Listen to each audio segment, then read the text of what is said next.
Automakers are making significant strides in automatic emergency braking (AEB) technology, following the Insurance Institute for Highway Safety's (IIHS) tougher front crash prevention evaluations. The latest testing shows that 22 out of 30 vehicles earned a good or acceptable rating, marking a substantial improvement in crash avoidance capabilities.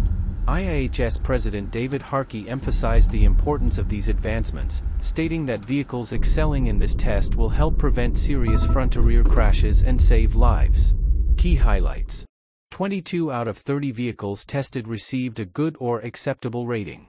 15 models earned a good rating, including the Acura ZDX, BMW X5 and X6, Cadillac Lyriq, Chevrolet Blazer EV, Genesis GV80, Honda Prologue, Hyundai Santa Fe, Kia EV9, Kia Sorento, Lexus NX, Subaru Forester, Toyota Camry, Toyota Crown Signia, and Toyota Tacoma. The Mercedes-Benz E-Class optional system also achieved a good rating, while its standard system rated acceptable, alongside the Genesis G80, Honda HR-V, Hyundai Sonata, Jeep Wagoneer, Mazda CX-50, and Acura MDX's optional system. The Ford Expedition received a marginal rating, while 7 models, including the Audi Q7, Audi Q8, Chevrolet Tahoe, and Nissan Altima, were rated poor. Updated IIHS tests evaluate vehicles at 31, 37, and 43 miles per hour, incorporating passenger cars, motorcycles, and semi-trailers as collision targets. Vehicles that performed well stopped completely before impact in most scenarios, particularly with passenger car targets. Poor-rated vehicles struggled with motorcycle collisions, with some failing to slow significantly before impact.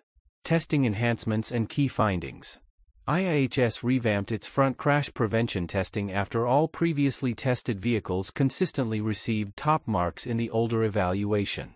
The new test runs at higher speeds, 31, 37, and 43 miles per hour, and includes a semi-trailer and motorcycle target, in addition to a passenger car. High-performing systems effectively stopped the vehicle before impact and delivered timely forward collision warnings. Acceptable rated systems succeeded in preventing most low-speed collisions but struggled at higher speeds, especially with motorcycles. Poor-rated systems failed to prevent even low-speed motorcycle crashes and had difficulty reducing speed in passenger car tests at 37 miles per hour.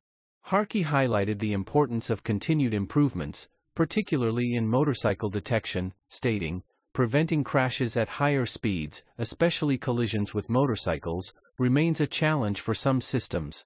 The latest IIHS results demonstrate that automakers are making significant progress in front crash prevention, but challenges remain, especially in mitigating high-speed motorcycle collisions. Now it's your turn. What do you think about these cars? Share your thoughts in the comments. And if you enjoyed the video, don't forget to hit the like button, share it with your friends, and subscribe to the channel with the notification bell on, so you never miss an update on the latest cars. See you in the next video?